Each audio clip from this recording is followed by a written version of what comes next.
that we're up in every single category. More people are this is facts, baby. This not no opinion stuff. It's we are up. There's more people recruiting than we've had recruiting in 2 years. There's more people recruiting. So you say, well, I'm not recruiting. Okay, you're not alone. You're not the only one not recruiting, but we have more people recruiting than we've had in 2 years. It's just crazy. Hmm. We're not on.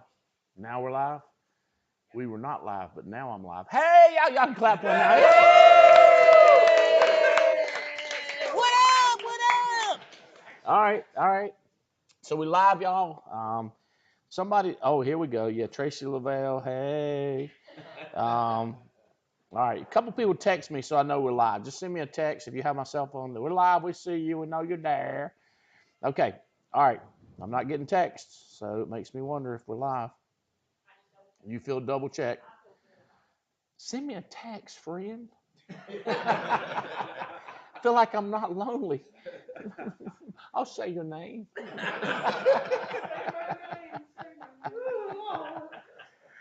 I got nothing, so. Oh, there's Patrick. Hey, Patrick. What's up, Ray? Hey, Andy. Hey, Lou, about it. You upline, Lou? Hey, listen. What's that boy's name? Shakalaka. Shakalaka, come up here. I don't know whether I call him Boom or whether I call him Shakalaka. Or I call him Zim. Jen Miller. What's up, girl? Hey, Gina. I want Lou Body. He's good. We've not killed him out here. We've not killed your best agent ever. Right? Yeah. Yes, sir. Yeah. Hey, look at this. Look at this, man. You don't even know. See, here's what's crazy. Yeah. Your daddy's from Zimbabwe, yes, but I know what an Impala horn looks like. That's crazy. Normally they look like this. Yeah, but we got a mic on the end of it. See how we got that right there? A bottle cap owner. Well, yeah, there's a bottle cap owner when it ain't a mic. Yeah. See, that's a bottle cap owner. It's a mic. I remember when a guy sold it to me. He said, this thing is very utilitarian. And I said, yeah, it could be a mic. It could be a bottle opener. You could stab somebody with it.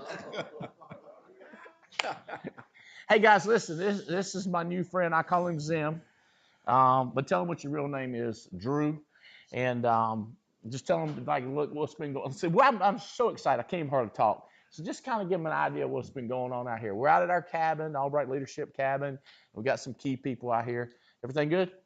He needs to hold the mic up. Good. It's a real mic. It's not fake. It is a real mic. Okay, gotcha. Well, first and foremost, thank you, Andy. Thank you to your wife. Thank you, everybody on the staff that made this possible. My name is Drew Sakala. I'm 22. Drew what? Drew Sakala. Shakalaka. Drew Shakalaka, like I said. I'm 22 in Florida, direct to Lua Body on Riddle's team. Riddle Nation, come on. I think we all Riddle Nation over here, so it's good vibes over here. This week has been crazy. I mean, everybody's been having fun while working. It's like the most insane thing. It's like a Universal Studios for work, but it's it's crazy as hell. And we eating great. Like, oh my God. I probably gained like 10 pounds. Like, I swear. But I mean, it's just the opportunity that Albright has made for us. I mean, and like he just cares so much that he wants us to all just blow up. It's crazy. Okay, so listen to me. Mary, Nicole, Logan, you're texting the people that we're just talking to, and you send them that link, and you go, "Are you listening? Are you seeing?" Like you just own them like a duck on a June bug, like white on rice, like 2 coats of paint. Wow. You know what I'm saying? You just own them aggressively. It's how you build this thing, right? You've been hearing stuff like that, huh? Like a pointer on a quail. If you know, you know. If you know, you know. If you know, you know. Hey, biggest like, holy shit, I didn't expect this. What's been the biggest surprise of all the stuff that's been going on out here? Put me on the spot a little bit, but I did just talk to one of my people on my team, like maybe 30 minutes ago. I was telling him, you put it in perspective, having people like going depth instead of width. I mean, because then you're just like literally putting like a match, like you got a match, right? It's on fire. I mean, it was just like sit there. You flip that joke upside down, that thing gonna burn up fast. I'm trying to tell you. Yeah. Has anybody got a lighter? We're gonna demonstrate this. We got I ain't gonna demonstrate demonstrate this it. thing. But yeah, and then So what you say? You've been surprised at the analogies that have been made? it just made sense, and it made so much sense to the guy on my team too. Oh, He was like, because he lives close to a university, and he's talking to a lot of people. I'm like, instead of just you focusing on, I mean, go ahead and get 15 wide, obviously, but really depth is where it's at. Because I mean, how am I gonna sit here, be selling, be recruiting, but then I have somebody under me and they're selling more than me, they're recruiting more than me? I'm gonna get fired up. So like we get 4 or 5 in depth, have them selling and recruiting like crazy. Everybody up top of them is gonna be lit by that flame that's coming up like these. So yeah, I mean that hit me like a fire truck. that's been your biggest surprise. We've been out there shooting shotguns. Bartenders bringing us drinks and bringing out beef cheeks, cooked beef cheeks. And your biggest was surprise. Oh my God! Private chef flew in from New York City. I mean, crazy beef cheek. I didn't even know. I'm not gonna try and sound crazy, but I never had it. Let's put it like that. They had the chicken. Never had chicken that tasted so exquisite, insane. I mean, Jesus Christ. That's all. It's been a package deal. It's been a package deal. All right. Yes. All right. So he's okay, Lou. We got him. He got fired up. Hey, man, fired up for you. Proud of you. Glad you're on the team, man. Go to grab some. Y'all give him a hand. Good job. Shakalaka. So, so we're up in recruiting. The number of people recruiting and the number of recruits is higher than it's been. Our life insurance sales, meaning final expense, mortgage protection, and virtual sales, the people that are going to the house, there's more people going to the house selling than we've ever had, and we're having more virtual sales than we ever had. We keep statistics on this, and everything is up. Now, seminars that we're doing estate planning. We're doing more seminars this month than we did all of last year. It's just through the roof. Annuities. Right now, the average of our 6 weeks, we're at $3,200,000 a week in annuities. This week, it looks like we're going to do around $4.5 million in a week. So it's just in every category we're going up. So like it's kind of like momentum. Like if you're in a basketball game and everything they shoot goes in a basket, just like momentum, then my advice to you is you get the ball, shoot, because it's just going in. So if you're on the team, take a shot, because things seem to be going good right now. I'm excited about that. I'm kind of questioning it because business is booming, and I've been traveling around the world. Me and my wife went to Egypt, and we were checking out the true, authentic, real pyramids. So we got unbelievable pictures from that. We went in them. We went to the Valley of the Kings. We rode down the Nile River. Where was it? Who was it they put in a basket and he went down the river? Moses. So we were in the same river that Moses was floating down, and saw the same crocodiles that tried to eat him, tried to eat us. And the only difference is I was at a hot tub when I was floating in the river down, seriously, a hot tub. We were on the outside deck in a private hot tub overlooking the Nile River. Psycho, man. And we stayed at the Old Cataract, which if you can look that up, the Old Cataract on the Nile, just mind-boggling. So it's crazy that we've been traveling all this way, and then business over here in America is just booming. Some people say that's the reason it's booming. It's because I've been in Egypt and Jordan, and I hadn't been here causing any problems. I was like, then I'm going to take off again.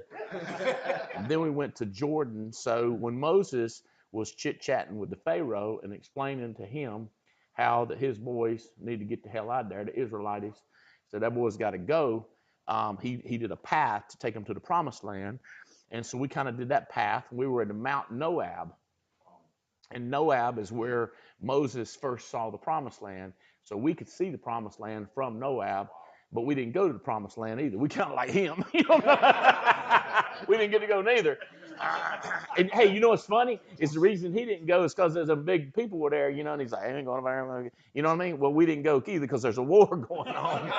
And so our people that coach us, or our directors that said you can't go to Israel because it's just too much stuff going on, that Gaza and all that stuff. And we was like, all right.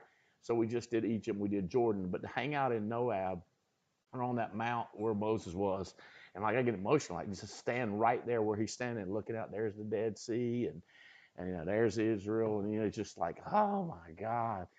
And it's just it was pretty crazy, the things that we got to see. Me and Jane we had a blast. We laughed so hard, and we weren't roughing it. We were staying at the Four Seasons, the Cataract, another one called the Al Bodina, which was on the Nile, another hotel. We stayed at fabulous hotels, met fabulous people. Our guide, Muhammad. Now, let me explain something to you. Y'all should not be shocked if you knew about Egypt, which I don't. I'm like dumb, don't know about what's going on, but there's a lot of people named Muhammad up in there. And our director, or our guide, who spoke incredible English, multiple languages, named Muhammad, was just great. As we got to see learn about all the pharaohs, and learn about all their gods, and learn about all their religions and all their principles, and how's that pyramid built. And we got to we also went to there's another place that Moses came through. Did I keep my words right? Moses, where he came through this city called Petra. And if you see any pictures of Petra, you'll be like, ain't that where something was filmed? Raiders, ain't that where Raiders of the Lost Ark was filmed? Like, yeah, that's not what it's famous for. But to you it is, because you're American. It's where Moses went, and it's a city that's basically semi-underground they housed about 50,000 people, and it's just mind-boggling if you ever get to go to Petra. You should go. We didn't know nothing about it. Matter of fact, we drove 4 hours, and I asked the guy, I said, so what's up in this place? And he said, it's pretty famous. I was like, okay. And then when we got there, we were just like, wow. Kind of like you about here. We were the same way about there. Like, it's, oh my God. We rode camels, we rode horses, we rode donkeys. It was 930, you could walk it 932 steps almost straight up, or get on a donkey and he do 932 steps straight up. Going up was all right too, but coming down was a little nerve-wracking. You're looking right over the edge. Put it this way, there ain't no OSHA, or Occupational Safety and Health, in Egypt. They don't give a shit. You fall off the mountain, they don't care. You going down on a donkey, looking right over the cliff, and they was like, look. They speak good English. They was like, look up. I was like, yeah. I'm getting ready to go to heaven, because you don't want to look down. So it's kind of fun, and then to come back and get a chance to spend time with you guys.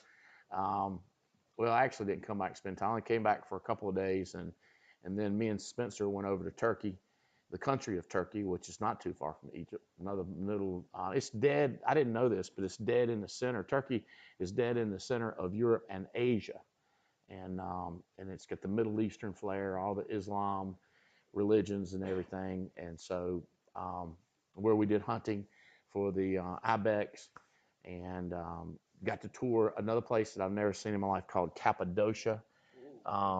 If you Google that, you've seen it. It's just like Raiders of the Lost Ark. You've seen it on TV, but you don't know what you're looking at. If you've ever seen a movie where people are in a pool and there's just hundreds of balloons coming over, and it's like the most dramatic. This is a postcard from that place. It's just one of the most. Once you see it, go, I've seen that place. Well, that place exists, and me and Spencer were there. So here's the other thing. Nobody knows we're gone anywhere, because I'm on WhatsApp. I'm texting, I'm calling, I'm on the phone with Ryan Chang, who's in Taiwan right now with baby Andy.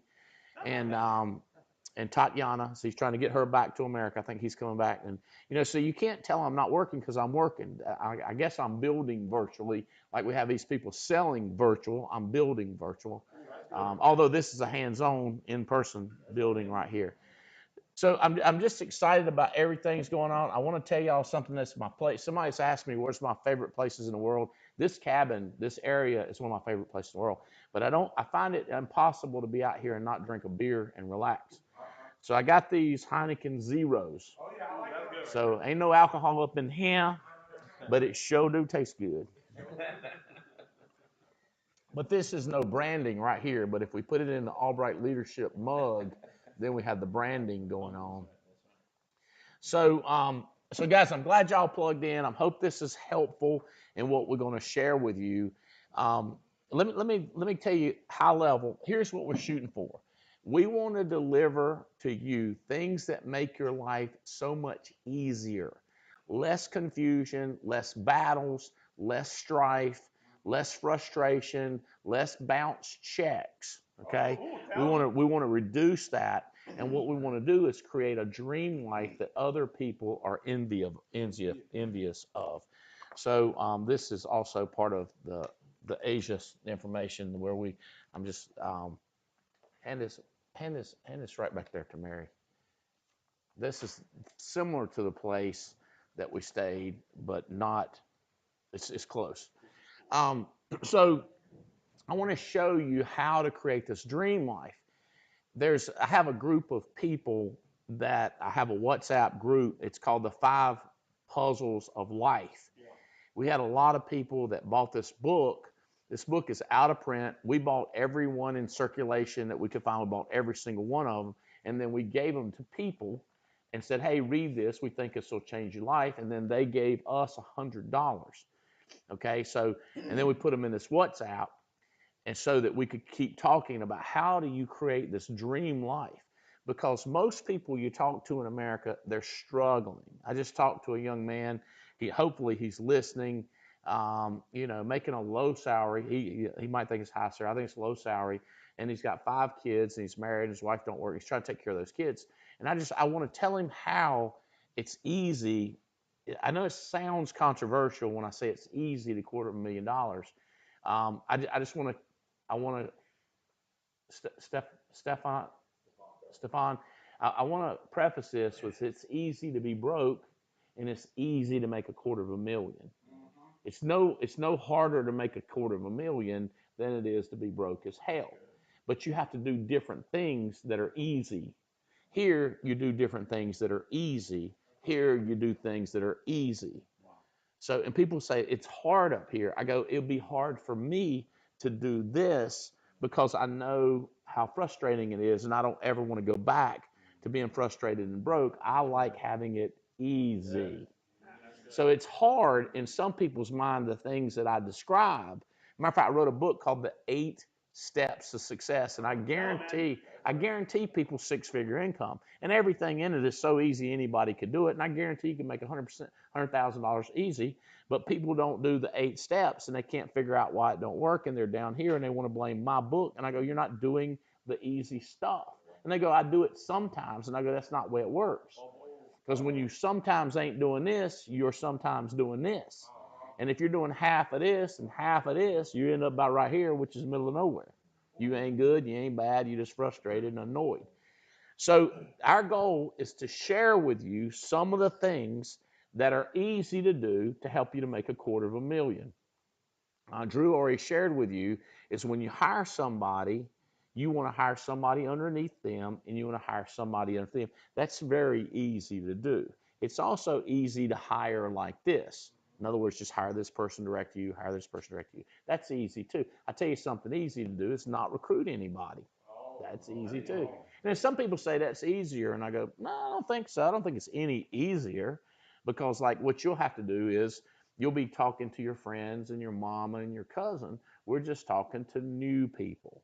You go, well, talking to my mama and my cousins and my friends is easier than talking to new people. And I go, do you not remember talking to your mother and your cousins and your friends and how you were like, this guy's an idiot and this guy's asking for money? See, to me, that's hard But you think it's easy to talk to these people. You think it's hard to talk to a new person. I go, it's just as easy to talk to a brand new person as it is your cousin or your broke ass friend that you talk to all the time. I know that's easy for you, but it's not easy. You know,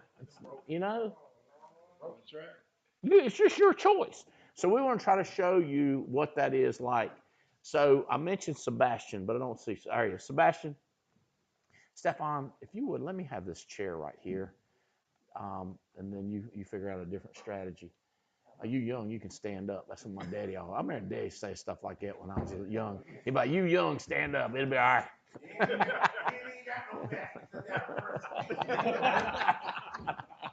Y'all can't hear Terry Edwards. They're getting crazy. So this is not your first time being out of the cabin. No, it's not, sir. All right, well, Thank you again. Tell me a little bit about who you are and where you're from, stuff like that. Sebastian Chambers, billionaire. I got a mansion and a yacht. Doing well. I got to say this. Andy, you and Jane, thank you. Riddle Nation, baby. Thank you. Riddle, you guys are amazing. Terry, Tia, you know I got much love for you guys, man. I always got to give that to him because, that's my guy right there. Wouldn't be here without him. But, yeah, the second time coming out here. And, it's funny. We were here back in December, and I was like, my God, that was amazing. I would do anything to get back out there. Here we are. Yeah. And got another invite to come out, and I just thought it was cool because it's like, it's an honor because when you're building this business, you want to be recognized. But here we have a work program. You get recognized by working. So if you want to pay it forward to your mentor, your leader, Andy once said, grow. That's how you say thank you. So that's what we've been doing. We've just been focusing on growing. And then the cool part is everybody's winning. Our clients are winning. The agents that we're helping are winning. We're winning. Andy's winning the alliance. We get bigger influence. We're growing. So this is bigger than just coming out to the cabin and shooting. I never shot at no birds before. Man, I'm a soldier. But boy, I sure got 4 of them. He gave me. I got credit for 1 though. I think he really got it because this is a sharpshooter right here. But it's just amazing just to fellowship, hang out. And look, we were joking, talking about Josh said he was telling people, yeah, man, the job I got now, they got me out here shooting birds. It's a crazy job we got, but it's just fun, just fellowship and well, I call it having fun making money. Having fun making money. Yeah.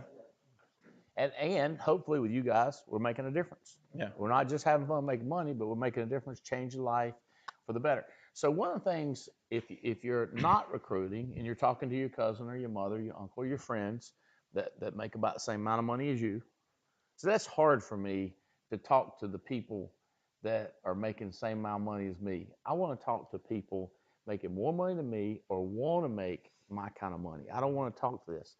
So when I'm interviewing or when I'm recruiting, I'm interviewing. I call it interviewing as much as recruiting. So I did 2 hours of recruiting, but I hope you guys saw that I was interviewing. Like we talked to the woman that had the 1-year-old, 2 4-year-olds, and an 8-year-old. And I said, if you had all these appointments, how would you go to the appointments? Right? I didn't say it's the greatest thing in the world. How would you do it? So I got a 14-year-old that can babysit. Oh, okay. Well, what happens with a 14-year-old? Well, I got this person that can, okay. So I'm interviewing. So if I was recruiting and I find somebody like Sebastian, I want to spend more effort with them. So kind of give them your resume before you joined us, your military experience, your family experience, your education. Like just pretend like it's interview and you're selling me on why you're the one. As I'm interviewing all these people, why are you somebody we should be talking to? Tell me, brag a little bit. You've done some really good stuff. So I've been married 30 years. That's a major accomplishment in today's society. Beautiful wife, LaQuinta. Hey, babe, love you. All right. So, but we have 2 beautiful children. Well, they're not children anymore. They're adults. Mm-hmm. Have a 26-year-old. Wait, what year is this? Yeah, 26-year-old daughter. Married. She has my 2 grandbabies, which I love. See, people say, why is that important? Because he's had success, luck. It worked out that his kids still talk to him and they're good kids, and his wife still talks to him, right? So he's working it out. I'm not against somebody that's never been married. I'm not against somebody that's been 4 divorces. I'm not against it, but Give me something. Give me something. So keep going. What else? Education, military Yep. experience. My son, I got a son in college, about to graduate with his Got master's got degree. his kid in college Yeah. and Yeah. getting a master's degree. It's just an Yeah. accomplishment. Daughter has her bachelor's. I have a bachelor's, so we got some Where you get a schooling behind bachelor's us. from? I went to Ashford University, got a bachelor's in business administration. So, yeah. So, yeah, my wife is, she worked for the school system 17 years. She has a finance and accounting background. So we've done a lot of stuff. Military background. I served in the military for 7.5 years. Got injured. Thanks, you're welcome. So what branch of the service did you get in? Army. What was your job? I was in the Army. I was G-15 classified. Can't talk about it. No, I was no, I was basically what they call an electronics technician, and we worked on generators. For half of that time, I was in the Army, and then I got slotted into working into the spy plane program over in Iraq. So I did that, and that's where I actually got injured over in Iraq. So it was a situation where So you've been to Iraq? been to Iraq, been to war. Yeah. So it was active war. Stuff was going down. Yeah, 2005, right in the heat of it. Oh yeah, yeah. So yeah. So he got that's on his resume. Yeah. He did that. Right. As opposed to you talking to somebody ain't never done nothing. Yeah.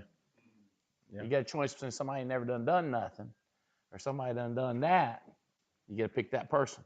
Right. Now you be nice to this person because I understand they're only 22, only 21, only 19, or they're only 50 and never done that. You with me? Or hadn't done anything. Mm-hmm. So you're interviewing, you're looking for people, and then you're trying to be nice to them because you want this intelligent person who's done things to come on board with your team. Yeah. Facts. All right. What other good jobs have you had besides besides being an Army man? Yeah. So I did work for the government as a civilian. I did that for 9 years, 11 months, and 2 days.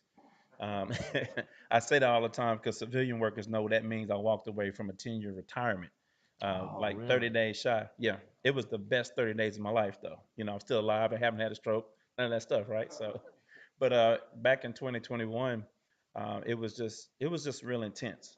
Everything that was going on with civilian workers, they was making threats to us and all kind of stuff. And one day I go to work and my best friend comes over to me that I work with. He said, "Hey man, you know I like you a lot, right?" He said, "Matter of fact, I love you. Don't come to work tomorrow." I said, "Huh?" He said, "Yeah, I'm gonna be over in that tower." I said, "Okay." So I told my boss. What does that mean? I'm gonna be at the tower. That tower mean he had a position where he was gonna start taking people out. So that was kind of, yeah. He was serious about it too. Had to talk him down, literally. You talk him down from taking people out. Yeah. He was serious about it, but that's what we were going through. And I'm going to work every day. I got this brand new grandbaby that's like 5 days old. I'm thinking like people are tense like this, and I've got an opportunity in my hands where I was already making more money part time. I was in the insurance business before the Alliance found me in 2020, so I was doing okay. I tell Terry all the time I was hood rich, and I was making $4,000 a month part time. I could take a trip to Dallas anytime I wanted to. Right? I was at the Botanical Gardens, Andy. You never seen nothing like this.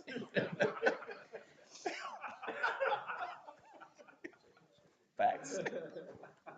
But yeah, that was just one of those things that made me realize that I could get this 10-year retirement where at age 62, I would be able to draw $495 a month at age 62. So that means from age 62 to 72, I would pocket about $60,000 from retirement. Well, guess what I did from November 2021 to December 2021? I went out and made $67,000. Come on, man, that's right. With that little insurance license. Mm-hmm. So I made 10 years of retirement in 30 days just walking away when I did. So think about this. So you're interviewing the guy, and think about going back to when we first talked to him. He's making good money in insurance, but not with us. He's made the Army. He survived the Army 7.5 years. He's married at the time. He's got a college degree. His wife's got a college degree. Like, you try not to slobber, like telling, "Oh, you're the greatest thing we ever found," but yet he is the kind of person you're looking for to come on board. Now the other insurance thing is faded, right? Faded away. You're all with us, but we had to be patient while he worked through that and got to trust us over a period of time. not overnight, but over a period of time, he started to trust us and get to know Terry and Tia and us and start saying, and Andy Riddle and Angela. And he's like, hey, this is a good program. And Mathis, the whole crowd. So cool. So you were out here in December. You're all the way from Oklahoma. Y'all live Lawton, Lawton, Oklahoma. America. So y'all come all the way from Lawton to out here in North Carolina, and you're in December and you're back again. Whereas there's a lot of young people, and I guess some older people too. They go, like, well, you already went one time. What you come back for? Yeah. You know what I mean? Like you already been. Didn't they tell you everything the last time? Why do you have to keep going back? Yeah. What's your explanation of that? I mean, what's your? My dad used to say, you're going to be much like the 5 people that you hang around the most. And if you're the wealthiest person in your circle, it won't be long before you be broke just like the rest of them. So he said, you need to expand your thinking. Get around people that's smarter than you, that make more money than you, that does better. And I'll be honest with you, where we're at, I don't have a lot of that. So I have to drive. I mean, 2.5 hours one way, 2.5 hours the next way, just to get next to somebody that's making decent money. But out here, it's like I'm in a room. I'm looking at all these champions. I'm like, I make pretty good money for where I'm from. But I'm looking around. I'm like, man, I'm kind of like the little guy in this room. And so that means that I have to step up. Like when I get around Terry and Terry show me his numbers that he had and his projections. Like if you want to stick your chest out, go hang around Terry. Terry, you poke that little thing right back in. You know, and then not to mention, you. I mean, and this is the thing, Andy. I've been around a lot of people. Oh yeah, I've been around a lot of people that have money, and they always remind you that they have money. Andy, you could like if he was just if I was to meet you somewhere we were talking, I'd be like, man, that's some gonna show is crazy, man. But you don't give me that. And then when you know the names of people in the room and you're talking to them and you asking about their families, like most people that have got to the level you're at, they do not care about all that stuff. They just want to know what you have for them. So and even if that's your motive, I can't tell you haven't gave that off yet. You see what I'm saying? So it's like it's the energy, it's the culture. The culture is, hey, I love you. You got people in here that are employees, you got agents in here, and we all have the same thoughts towards you because what you have created, the culture you've created. So the inconvenience Hmm. to come all the way out here, the money you have to spend, and hello, how about the money he could have made when he come out here? Because that's what a lot of people say. Well, I can't afford to come out there because I could be home making money. Have you ever heard this? If you ask a guy, what would you do? Like if I give you 15 minutes to cut down a tree, and he said, well, I'd spend the first 10 minutes sharpening the axe. So you with me? Like you understand what I'm saying? It's like if you're going to go to work, if you get a sharp axe, or if you know what the hell you're doing, and you go back to work, so you miss 2 days of work, 3 days of work, a week of work, but you're going to go back and work 50 weeks. If you're 10 times better or 20 times better than if you stayed just so you can work those 3 days. Like people, I call it, they playing checkers. That's right. They not even Chinese checkers. Not even And they sure not chess. And they sure ain't multi-dimensional chess. Right. They just, they I don't even know if they're playing checkers. You know what I mean? Like they're not thinking about day 2. They're only thinking about their pitiful, tiny problems. Right. Because Yeah. they playing tic-tac-toe. Tic-tac-toe. At best. Right. At best, they playing Right. tic-tac-toe. Yeah. All right. Well, some people didn't get invited for whatever reason. They didn't make the cut. I've got another event. I got a 3-day break, and then I got Alex Sabian and Mike Leventovich are bringing a group in here. Not, can't have everybody. This place does not house everybody. It's select. And then we got another event coming up that we can take more people up. It's way less expensive. We call it the Albright Intense Training, the AIT, and it starts March 17th. The other thing we've been calling it is the March 17th event. So the March 17th, we're going to have an event, 4 days at the campus. That's going to be intense. We're going to train it. And I know some people are thinking, hey, don't you want me to come to that stage for success in April? Yeah, we do, but you don't have to come to either one. But I'm not your daddy. I don't know you, so I kind of don't care. Stay broke, like I could say it, like keep struggling. Yeah. But for those of you who want to change stuff, if you want to change stuff, make a decision and get out of your stagnant place. Borrow some money, spend some money, invest some money, put it on a credit card, and come hang out and see. I don't know, just come try it. Try it. Try it. But it is weird too. People that have been before and they go, yeah, it changed my life, but I don't want to change my life again. Yeah. You know what I mean? Like, it changed my life, but I don't want to do it again. It's like Sure, saying I sure. took a shower and I got clean, but damn if I'm taking another shower. You have to keep taking a shower to be known as a clean person. That's right. You got to keep coming Gotta to keep events to become known as a smart person, because Yeah. you're not smart if you don't keep coming in. But tell them, like, for the people that didn't get invited to this, maybe they're coming in March 17th, maybe they're not. Give them some tips, some things that we've talked about that you think might help. And don't think about your team, because you make money, they do good. Think about my team. Think about Michelle Colin's team. Think about somebody else's team. What tips what have you picked up on, some things that they should be doing different while you've been here? One of the biggest takeaways, and like me and Terry, we have a lot of conversations, but just listening to you and Terry and Andy have conversations is intentionality. Like everything that we've done here this weekend, there's been intention behind it. There's been purpose. There's been reason behind it. Like even when we were hunting, it wasn't really all about the hunting. It was about the fellowship. And but not only that, we got weapons. Who can follow freaking instructions? You know what I'm saying? Like 10-2, right? Everybody that went out hunting, 10-2. How many of y'all broke y'all 10-2? I did not break my 10-2 yesterday. But when you did see somebody breaking their 10-2, I watched Andy. How you do? Huh. Andy will give a in a minute. Right? The guys on the end, they had a little bit more range because they wasn't shooting over anybody. But if we stayed in our lanes, and then Andy's wife, he said, hey, everybody come up online. Sometimes somebody was dragging behind.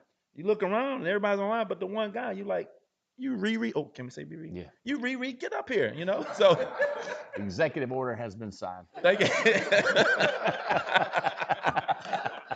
So it's like, it's like just intentionality. The meals, like I remember the biggest thing you tell us, but just having the people that are serving us, it's not about bragging because we can have the service. It's about not breaking the conversation and the fellowship. There's times where you're sitting there and you're spilling nuggets to us and giving us stuff. Well, imagine if you had to keep getting interrupted, or if somebody at the table, they're hearing that one thing that's about to take them to the next level, but they got to get up because they're thirsty.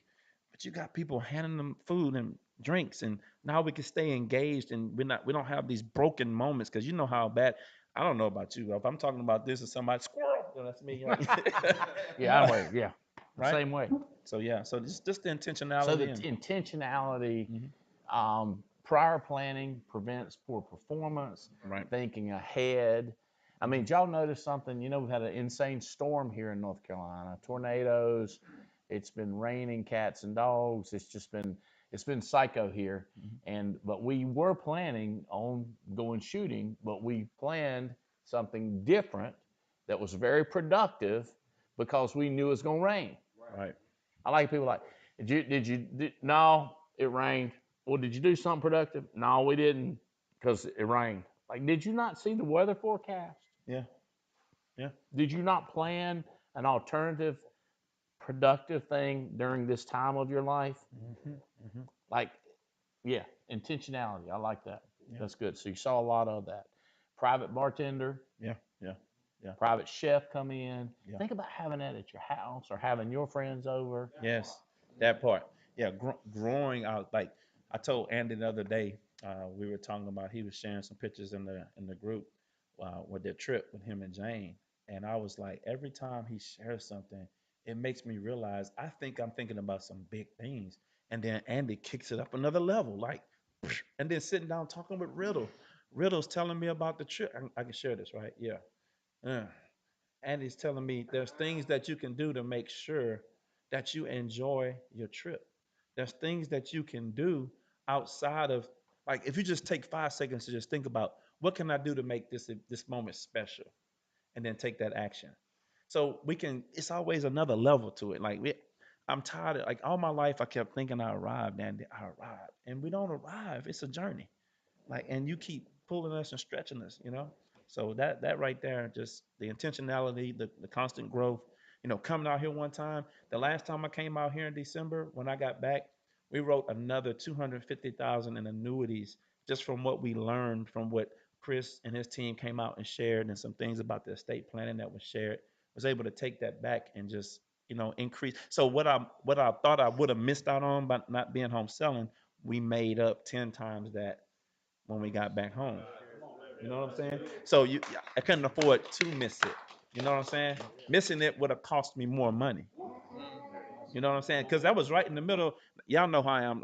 Some of y'all met me in the beginning when I came. I come from the Medicare world, and it's taboo to do anything other than Medicare from October 15th to December 7th. We was here December 3rd, and I didn't even care because I was so focused in on I'm coming to get what I need to get, and I'm not worried about what's going on back there. And when we came back, I'm telling you, what I would have made in those 3 or 4 days was a fraction of what we did from what I learned. That's good. Great advice. How many Medicare clients do you have? Maybe Advantage. Currently have 600. 600 clients. And so the way I understand it, that creates a residual income for you coming in. What's the residual income right now? 10 grand. 10 grand per a year per month. 10 grand per month. So 10 grand residual per month coming in. Correct. So think about this. There's people out there that are trying to work to make 10 grand a month. He don't have to work to make 10 grand a month. He's working to get another 15 or 20 grand a month coming in on top of the 10. That's it.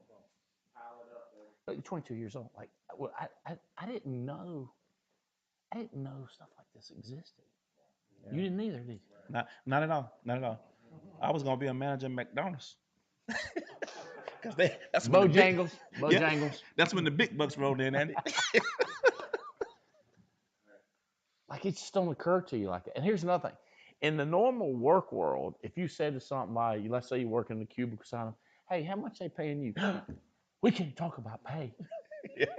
Like, no, you don't want to talk about it. Yeah. Because you don't want to be embarrassed. That's right.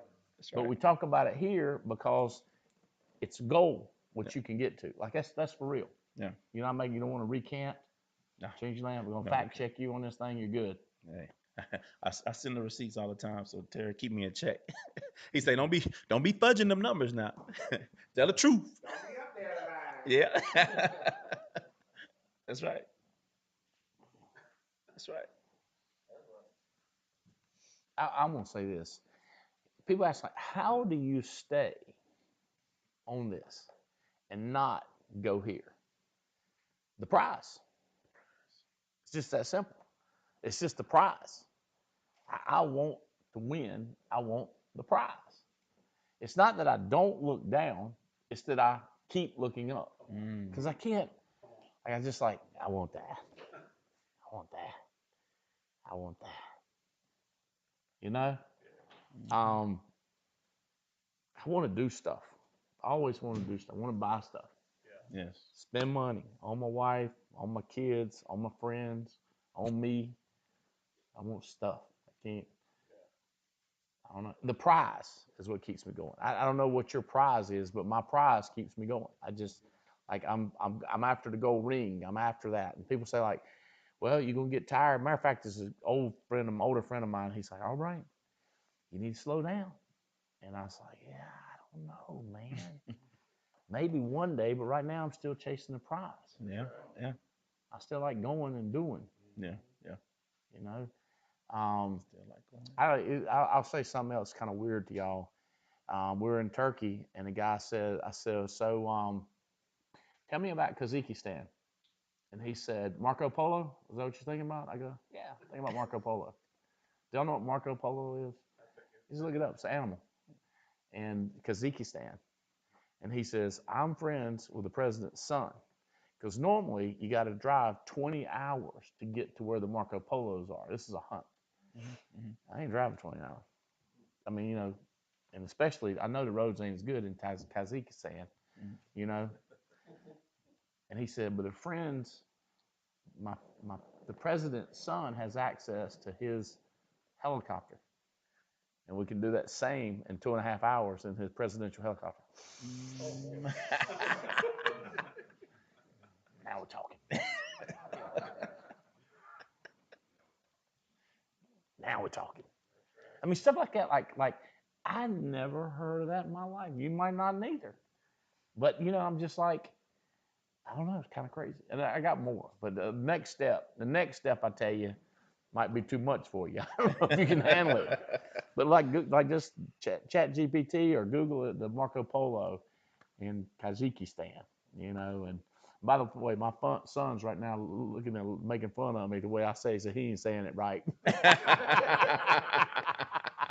But I can afford to go. Oh, yo, that part. All right. The eye on the prize. What's next? What's next?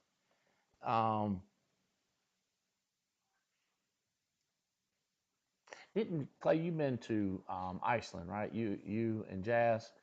And so I got an email this week, and it said we highly recommend you watch this solar eclipse. It's gonna be another 600 years before it happens, and you need to see it. And the best place to witness it is in another word I can't pronounce, Kai in Iceland. It's this crazy hotel, and we recommend you there in August of 26 to watch this solar eclipse. Now I said, okay, I'll go.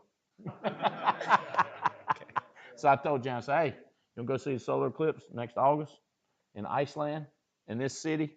He said, I don't know. So I've been talking to the guy, and he said, listen, if you're going to go, 6.5 hour flight from Raleigh, RDU, straight over there, direct flight to Iceland. He said, there's another place I want you to go. You want to take a look at that while you're there, because they ain't no use going over there and just spend 3 days and check out this solar eclipse. It don't happen but every 600 years.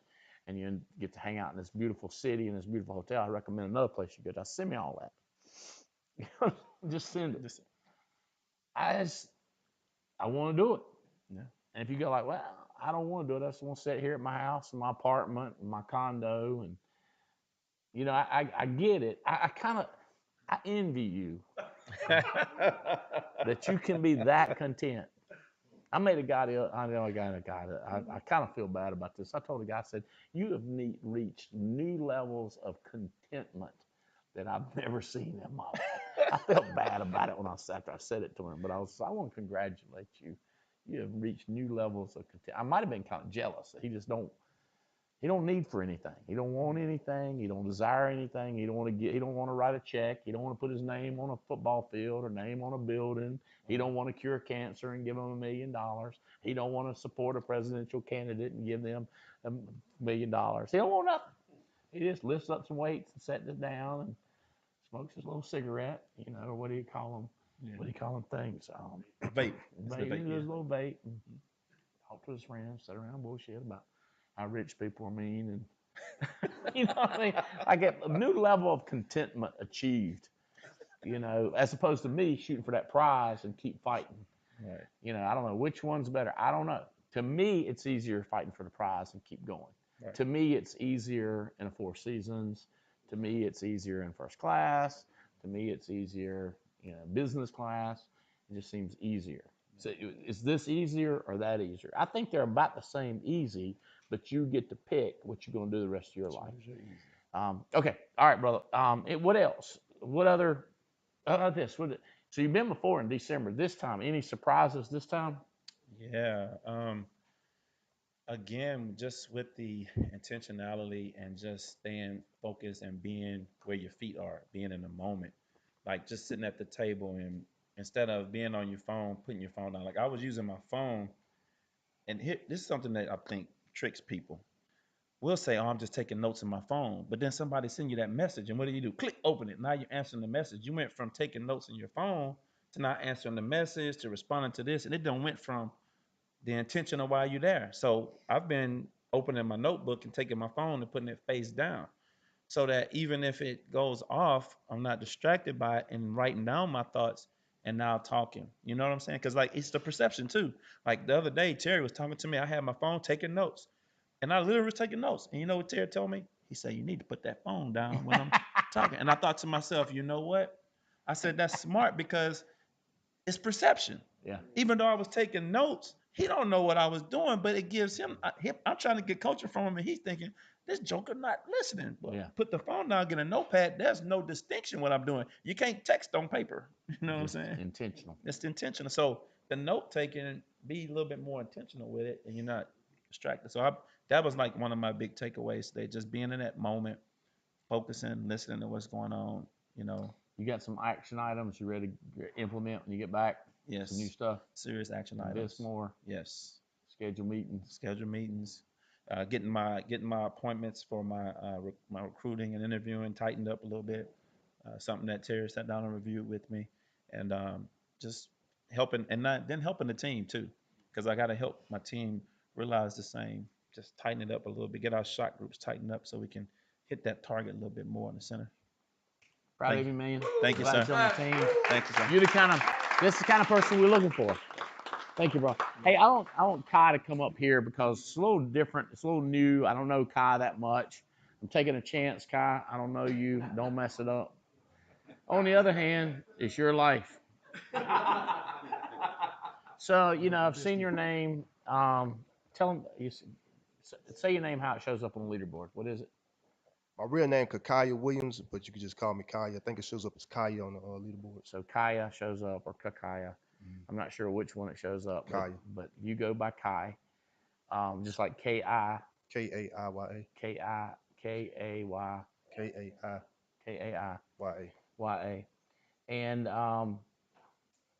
you're part of Michelle Jones' team. Correct. Like I'm trying to get used to not calling her Michelle Colin. Love that girl. And such a great player. I know she's been recruiting out in Houston and all over the country.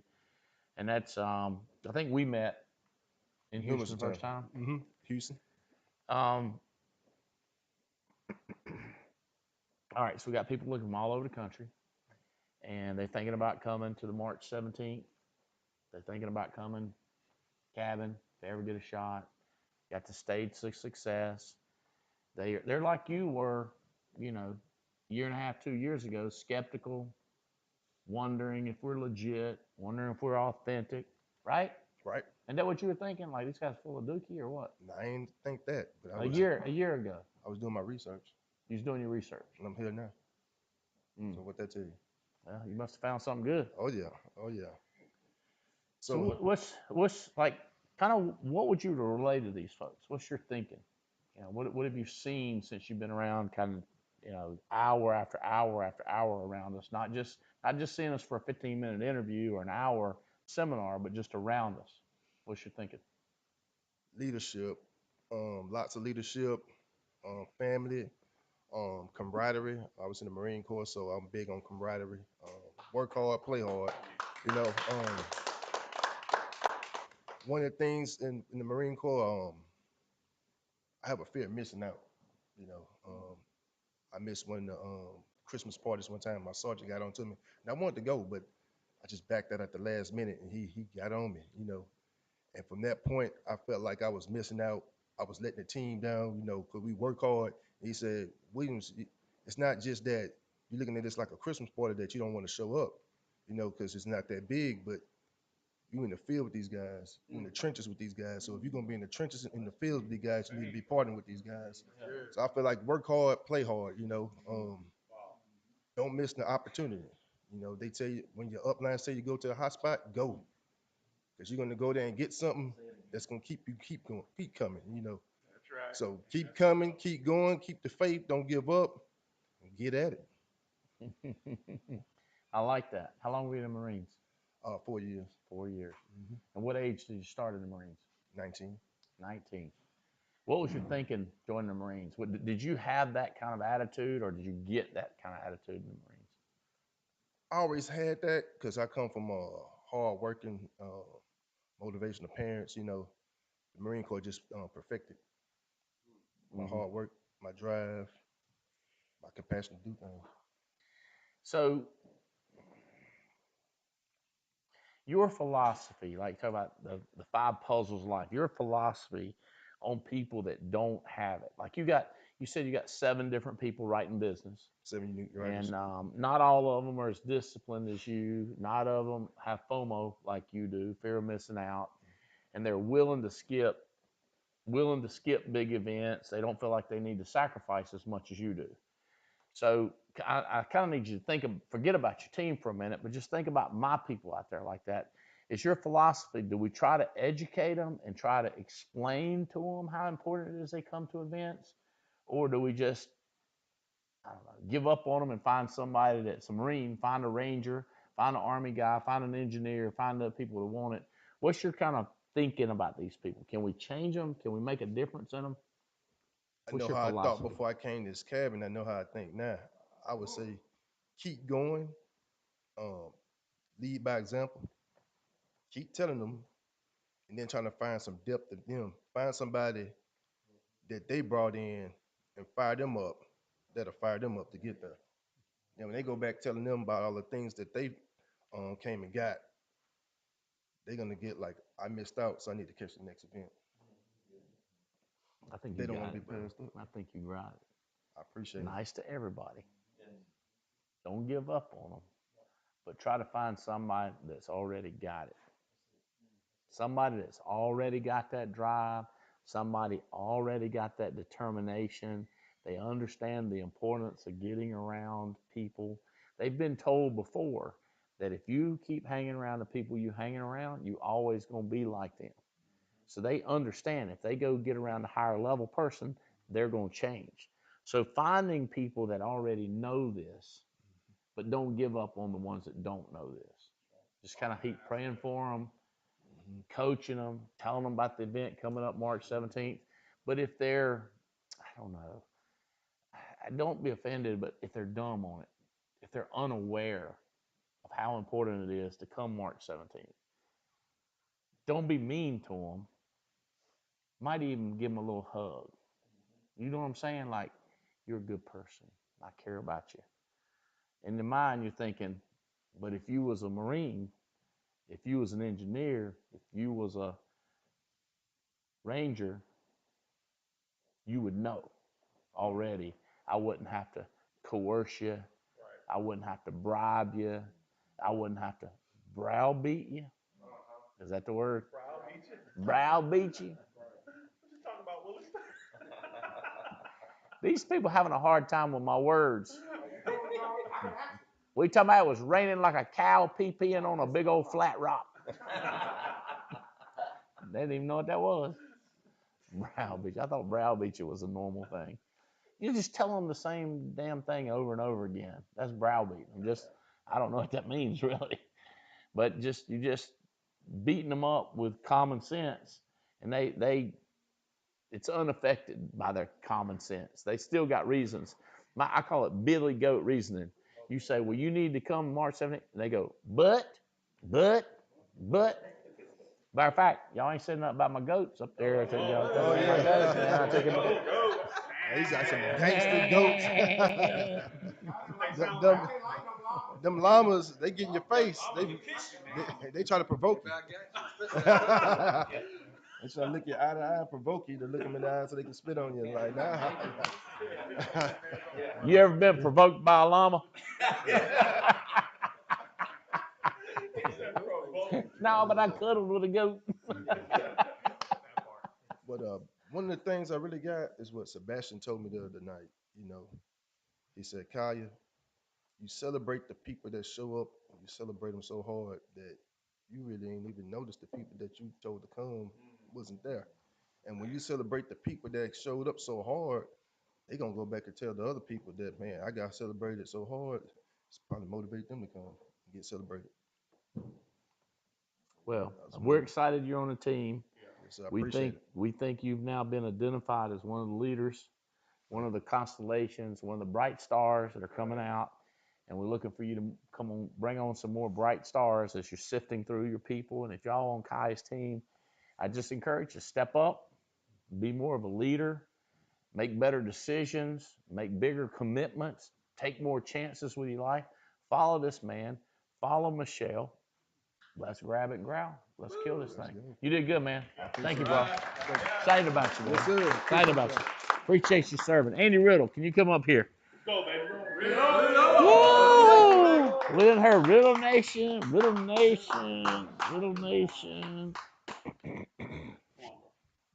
I see you got your tape off your nose. I didn't hardly recognize you right there. Real Riddle, bro. Can't breathe through my nose now, though. You can't. You can't. You want to get your sticker back? Yeah. Sticker back on here? This is a Impala horn there, so keep it right up here. I have a weapon, so. You got a weapon. Riddle, you've been around for a while. What's your projected? I know your income's approaching a multi-million-dollar income projection coming out. Yeah, Robbie updated the arc, so. By the way, what y'all think about that updated? Yeah. So the way Robbie was explaining it yesterday was it was to irritate you if it went backwards. So, so when I looked at mine, it was pacing to be a record year, but now I can't be like, well, it's still better than it was before, because Robbie told me I should be irritated if it goes down. So it's the continue going up, but it's crazy, Andy. It's cool being out here. Like Sebastian was saying, we're out here in December, and I've been here a few times, and I never take it lightly to get around you and come out here. And then when you gave us the opportunity in December and bring a few guys, and when you said when we're here, you're like, hey, could you do a whole one with your whole team? And I think I just said yes. You did? And I don't think I knew who I'd bring. I had no idea. Put it out to our guys, and we got 15 of us up here, which is cool. But we had a waiting list of guys waiting for some of these guys not to fall off. No one did, but we had a list of them. They're like, I remember Lou was like, the first guy backs out, I want his spot. You know what I mean? It's like, and Lou gave up his spot to get Drew here, which was smart. But then he's like, hey, if one of these other guys are dumb and they want to not show up, I'll take it. You know, even if it's last second. And that's cool. We have like a backups to fill into the spots. And I'm on a couple of these guys' chats, and I was on Ryan's chat and Burbage's chat, and they were posting pictures from here. And I was like, I think we need a Rojas team cabin trip, and we need a Burbage team at cabin trip. And it's the value of doing this stuff. I mean, me and you walked outside. You were showing me one of the new buildings you're building yesterday, and just one thing you said on that when we're talking about the circles and how much money you make, and you want to be in that center circle that makes the most money, and we're walking around outside, and you're like, I got 5 or 6 different ways to make $100,000. I just don't know if I want to do it right now. And I'm just like, it's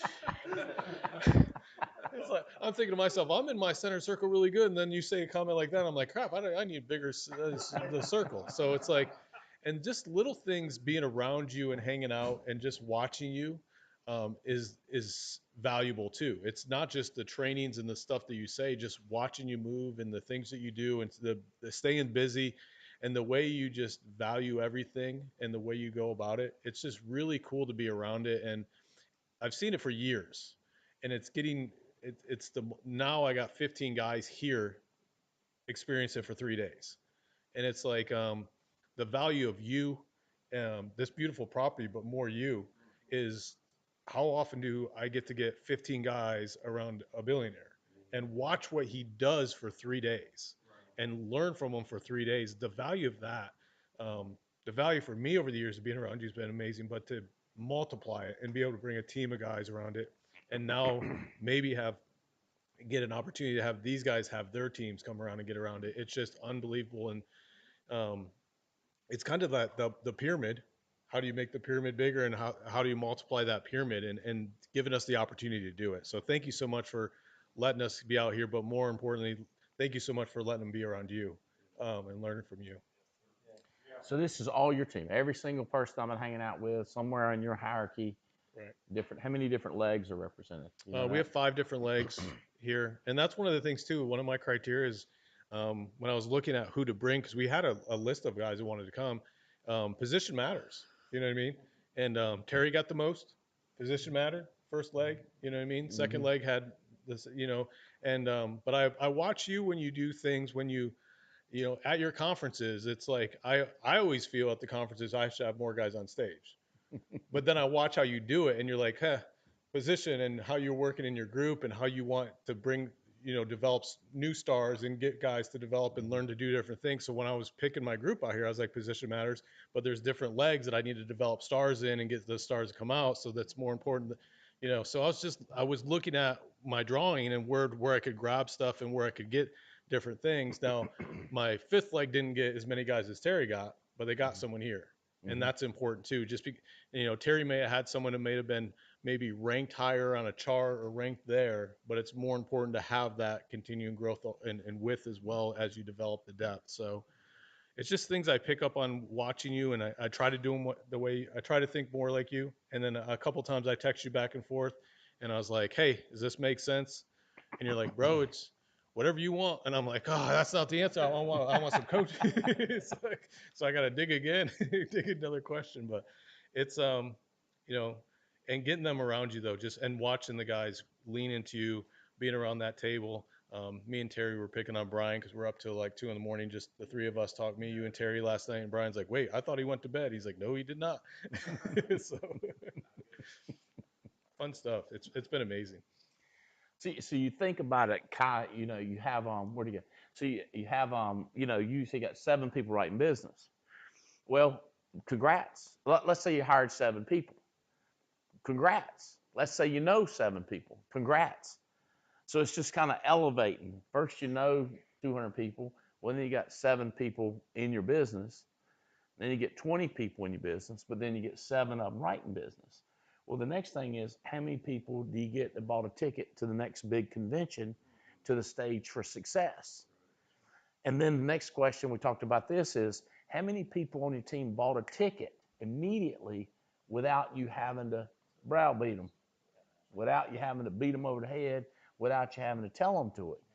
So then how many people show up at stage for success?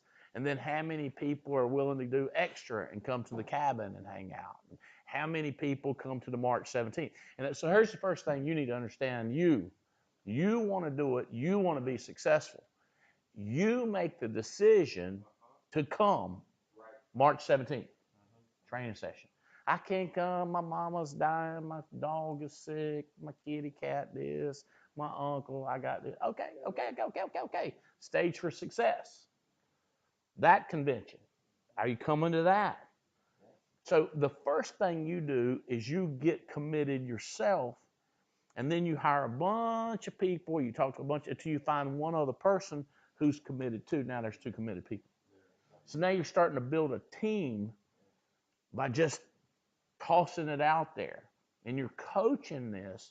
So like, you're not disappointed if it's just you and you're writing business every other week. You're not disappointed, but you want to write business every week. Then you want to write business every day. And then you got some recruits, but nobody's selling. Which one can we coach that might start selling? So we spend more time with that one. So it's a developmental process of becoming a multi-millionaire. And it takes intentionality that Quincy was talking about. It does take patience. I don't like being patient.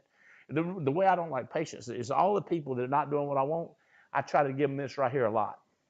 Yeah. Because I know if I tell them the truth, they're going to quit. Because I'm going to pick up something and hit them over the head with it. And that's no good. No bueno.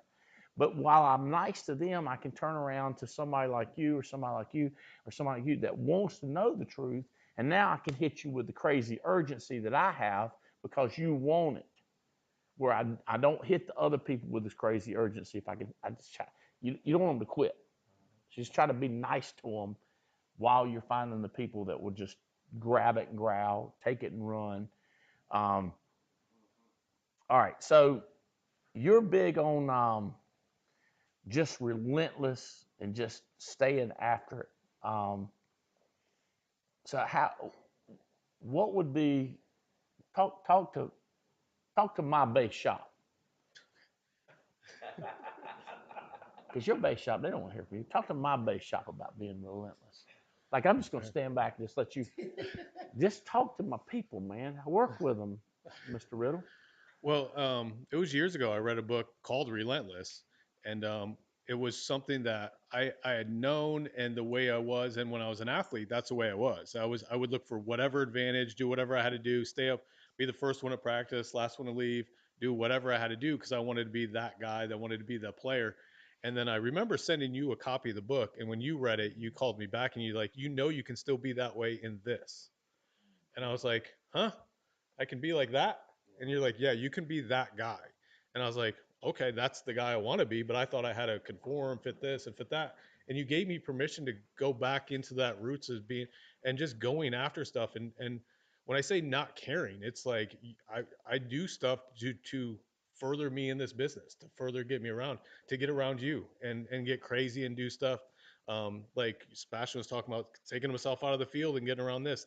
That's a huge investment in himself to do so, and just continue to do it. But one of the things you always taught me is like being relentless and being strong and stuff. It's a perishable item. It's kind of like where you're saying taking a shower once and you need to take another one, you know.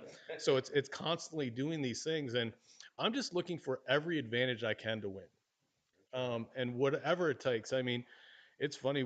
I tell people this a lot. We sleep on these sheets because someone told me it'd make me recover faster. Do they work? I don't know, but I sleep on them anyways, just in case it does. You know what I mean? It's like I'd rather find out it work. If it don't work, I'm still sleeping. You know what I mean? It doesn't hurt my sleep. So, but it's like, hey, if I recover better, great. But it's knowing every bit of doing it, and in this business is being relentless, like you were just talking about, in the sense of first start making a sale, then this, and you were talking, it's like get paid every single week, and I'm like, heck, get paid. We pay 3 times a week. Get paid all 3 of them. I recommend getting paid all three. Hey, get overrides on all 3 of them. You know, get overrides on all 3 paychecks every single week. And it's being relentless on making sure you make those commitments to yourself to do that. So much of this business, I watch people and me for years.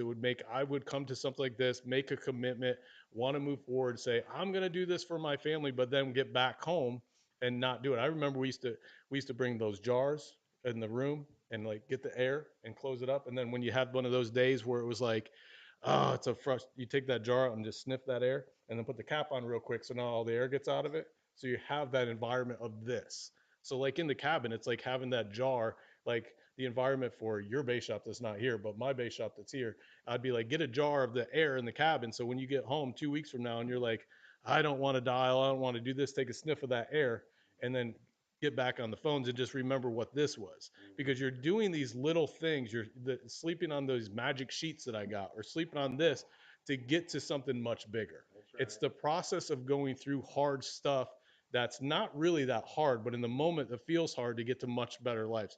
I mean, I'm sitting back there listening to Andy talk about the trips he just took with Jane and Spencer, and I'm like, good gosh. And the way you've always expanded my visions, and you continue to do it. But it's like doing the day-to-day activities, doing the day-to-day things to lead to those. And it's just crazy to me the stuff that you've taught me the years we've been together, and the things I've been able to do with me and my kids. Heck, my kids, my one daughter just got back from New York City, and then her sister was jealous because she didn't go with her. So now they're planning another trip to do it. And it's like, cool. They're going to New York City, fine, first class. I'll have a car service pick them up. They'll stay in a really nice hotel. They get to do it. They fly back. I'm rushing them back because I got to fly to Dallas. Because I was like, hey, get back because I'm leaving to Dallas. I'm not watching your dog another day, or I'm putting it in one of those kennel things. And she don't like me doing it. So I was like, you get back then. I was like, I got to go.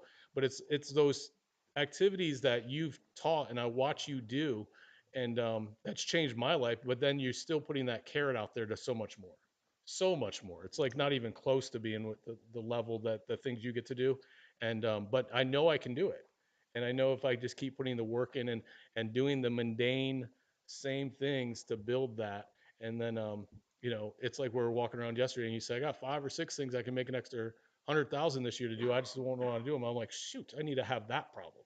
You know what I mean? Because I got 5 or 6 things I can do and make me 10,000 more dollars, but not hundreds of thousands of dollars. And I'm like, I need his problems. It's like, so just fun stuff, man. But it's that. But I watch you. You're the most. When I sent you that book, in the book it talks about coolers, closers, and cleaners. And I never knew what a cleaner was, but I knew what a closer was. And when I read that book, I was like, you're the ultimate cleaner that I've ever met. And your relentlessness is what I chase, and keeps me relentless. So. That messes me up right there. You know, I think about when I used to have, I say I used to, I still have this conversation with Sean Boone because he's one of the most relentless defensive backs I've ever met in football. Yeah. He played NC State. And I said, if you could transfer that relentlessness from athleticism into relentless of this business, if you can figure out how to do that transfer, and you had it in basketball, you transfer that relentlessness, and you've been gradually figuring it out. I think, but I see him doing it more now than I've ever seen him do it. He was just out there with you training in Oklahoma City, and he went out there, I think, before everybody else and was training one of his new guys. So it's the transposition, the transferring that relentlessness in one thing to this, and being obsessed with it. Because I'm sure when he played football at the level he did, he was obsessed. It had to be Yeah, obsessed. had to be. I mean, nothing was allowed to distract him. He probably ate healthy, worked out, like all that stuff. He had to, or they would have had someone else that would have. Friends, cousins, neighborhood, they can't distract you and get you away from your game. This is your new game. How do you develop that relentlessness in this game? Reading about it, studying about it, getting around people that know about it, calling every person you know, getting them to a third party. If they're a ranger, get them to a ranger. If they're a basketball player, get them a basketball player. If they're a hockey player, get them a hockey player. Just trying to get the new people you've got plugged into people that they can relate to.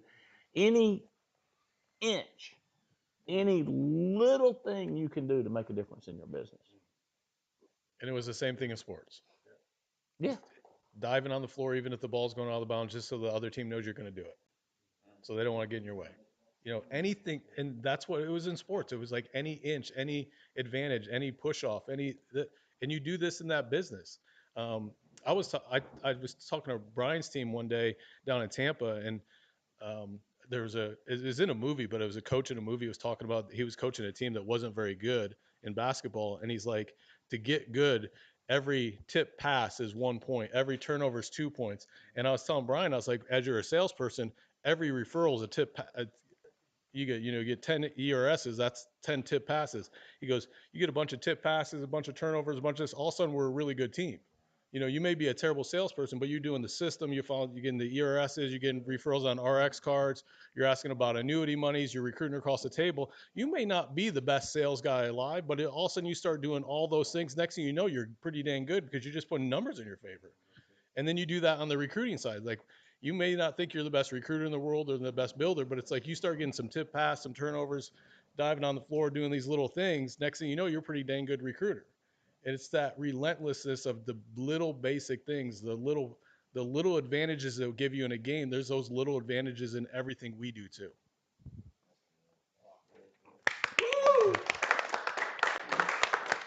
So if you're interested, who's the author of that book, the Relentless book? Tim Grover. He was the coach he was the mental coach and physical coach for Michael Jordan and Kobe Bryant.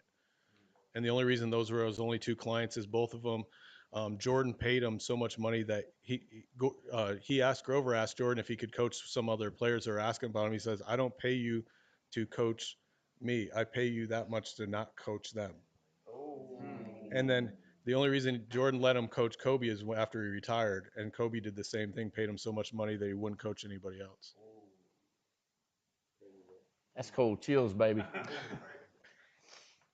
See, that's a different mentality. And what I'm looking for, Kai, what I'm looking for, Drew, what I'm looking for is that mentality here. Would you be willing to be that crazy here? You're like, well, you expect everybody to be like it? No, I don't. But I'm looking for a few superstars that have that mentality. Well, I want this cabin taken up with just these guys having, and Leventovich and Abian don't have time to get out here because it's just booked up. You know what I mean?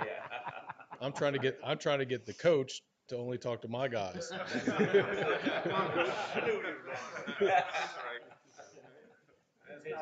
baby. Intentionality. Not a bad thing. I mean, I like Abian and Leventovich, but just not that much. You know what I mean? Not as much as these guys. Well, they got it slam booked out next week, but we're going to have other opportunities. And, it's more fun is when people are fighting to get into it rather than you're fighting to get them to. Like some of y'all are dealing with your team and you're just like arguing with them.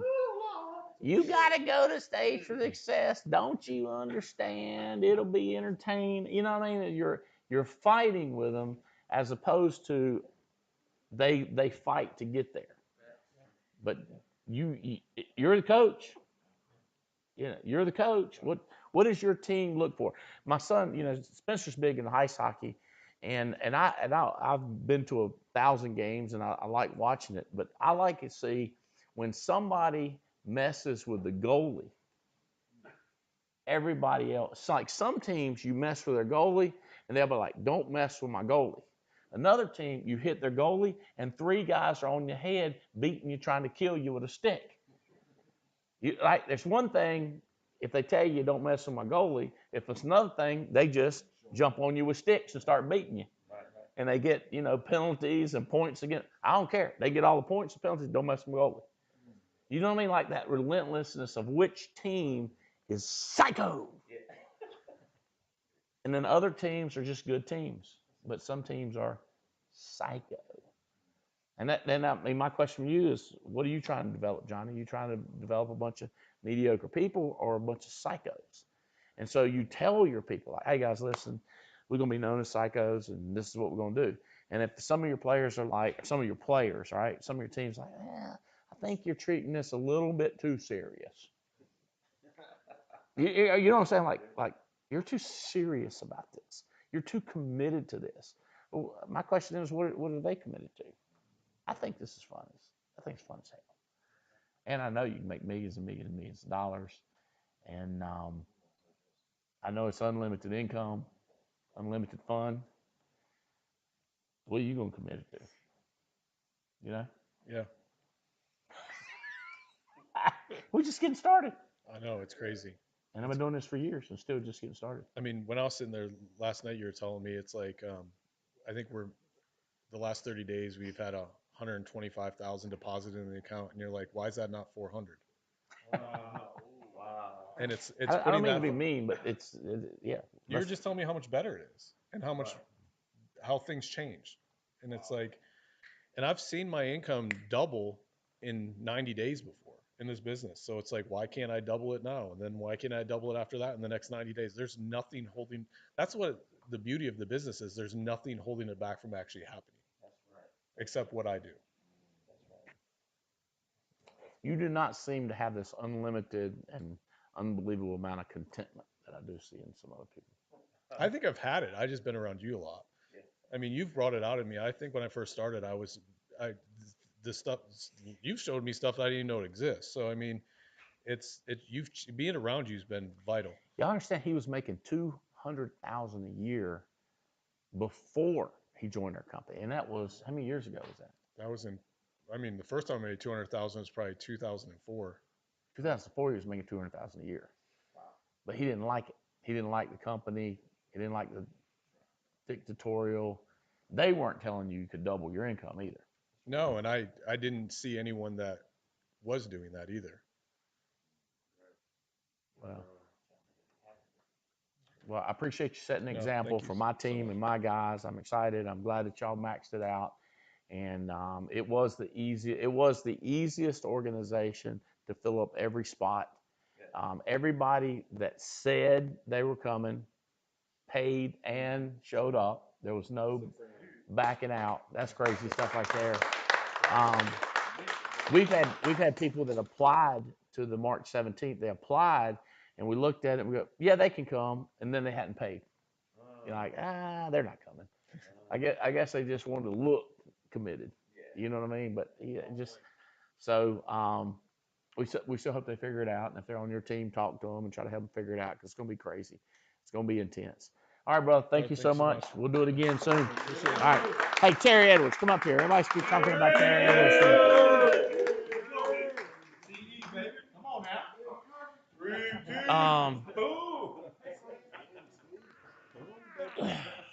I like people always ask me too. It's like, could you give me some practical stuff? Yeah, let me give you some practical stuff. People like to hear their name. When I say this is Terry Edwards, Terry's building this business. So when you're recruiting, saying their name, getting the spelling right is critical.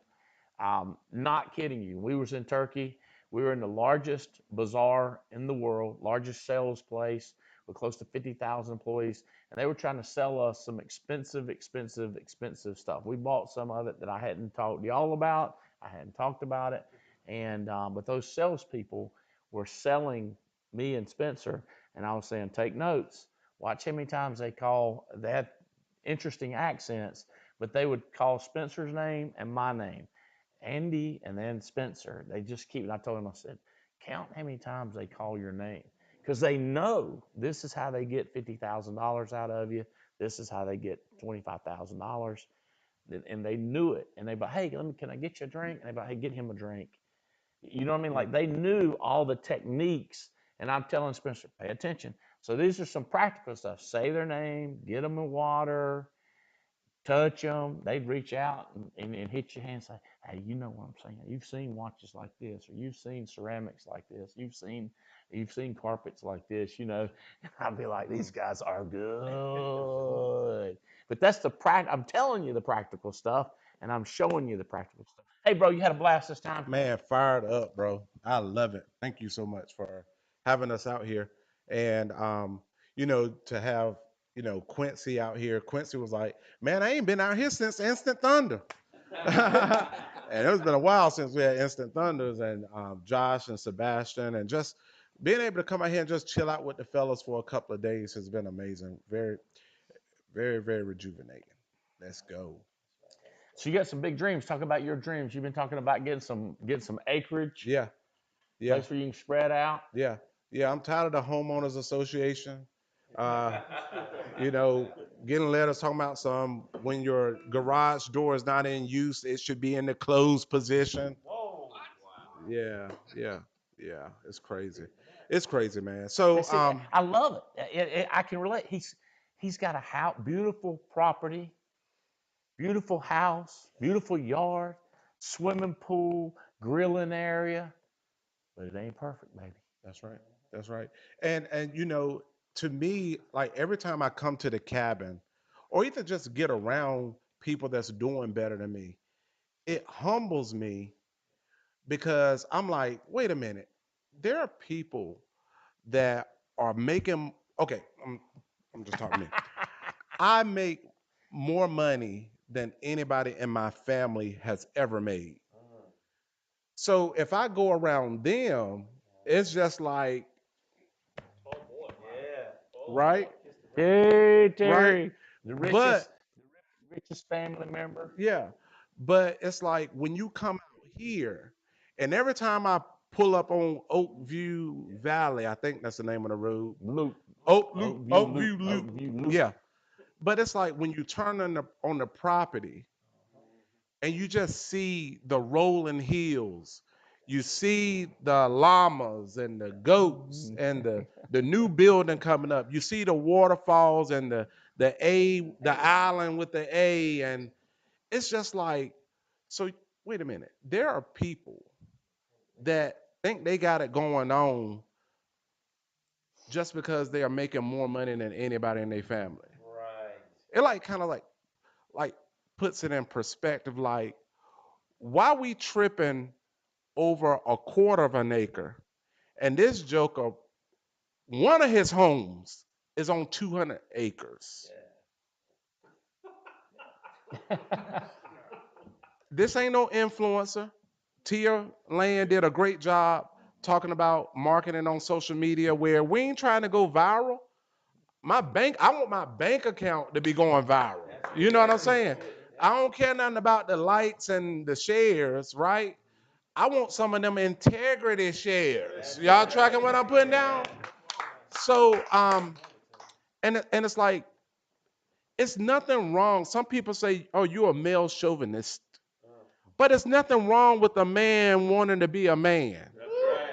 It ain't nothing wrong with a man wanting to make sure that, his wife ain't worried about, is the water going to get cut off this week? Or You want me to chip in on the bills? You got your half, I got my half. No, I don't even want her to worry about that, right? I don't want my kids to worry about money and I can't chase my dreams because my daddy can't do this, or just hear me and Tia arguing over money. No. Like, it was funny. You was talking about Iceland. Tia was like, I want to go to Iceland.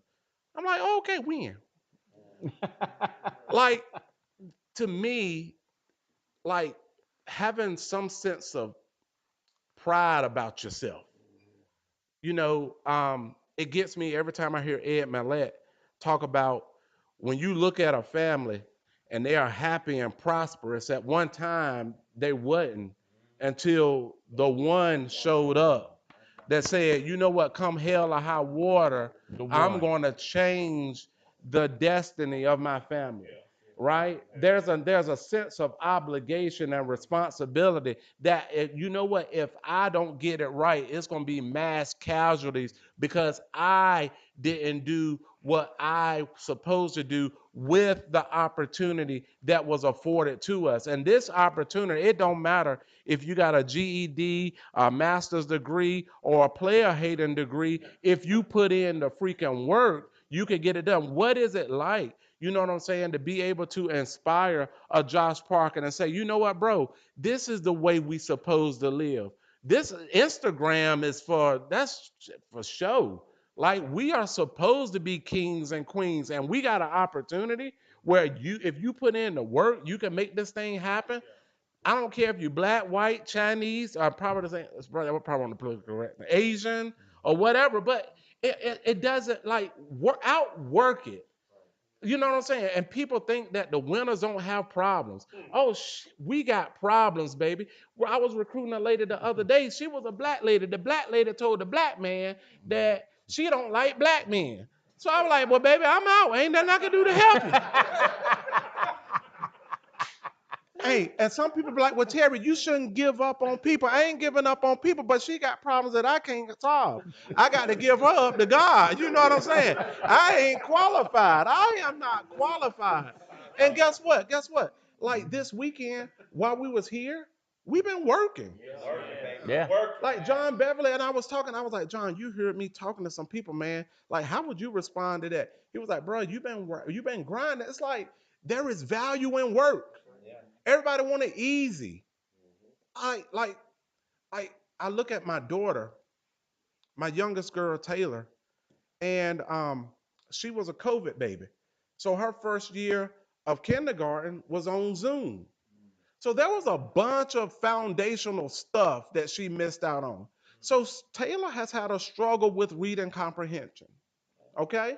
But I got a teacher that comes to my office 2 days a week that I pay salary to give her what she missed out on, right? And one of the teachers told us that, she said, well, Taylor works so hard, but it just seems like that, she's working. I don't want to have to work so hard to grasp the concept. I said, I want her to work hard. That's right. I don't want it to come easy. So we're gonna work hard, and that homegirl is, her reading is picking up. And guess what? She know that her mama and daddy, we work hard. So it's just working hard is just in her DNA. So it don't matter what side of the railroad track you was born on. I don't care what pigmentation is in your skin. There is a seat at the table. We are, bro, the alliance is on fire. Recruiting is up, sales is up, everything is up. If it ain't up in your life, the question is, why is it? Or why is it not? Are you too full of yourself that you can't fall in alignment? Wow. Are you too full of yourself that, you know what? Andy might not say it the right way all the time, but when I get down and sit down, was it true? Will it help me grow? That's the type of people I want to be around. And the alliance is on fire, baby. You're talking about being dogs. Like, I ain't been on the road as much as I've been on the road since I've been in the alliance. And talk about Sean Boone. We was in Oklahoma City, and Sean Boone up there giving the people the business for 20 minutes. I mean, giving it to them. And you can literally see the transformation of who he was and who he is now, it's enough to make you want to cry.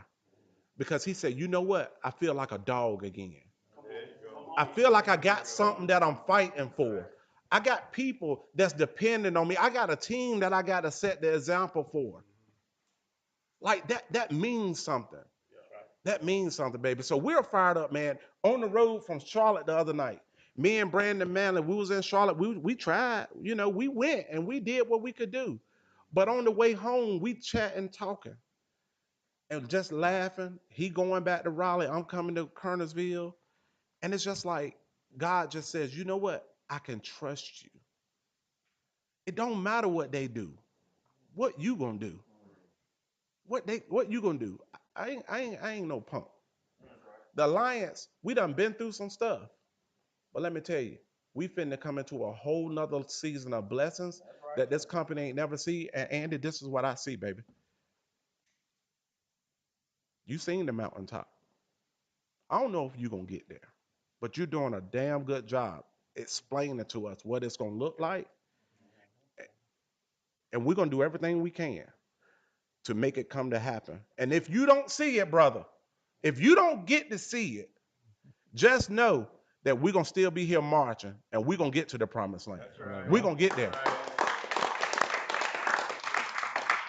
And that's why we're up in every category. And I just get a text. We do have one slot opened up in the Leventovich. So I know Leventovich is looking for fill one more slot at the cabin next week. I got somebody. Mike, if you need somebody, I got somebody. Well, let me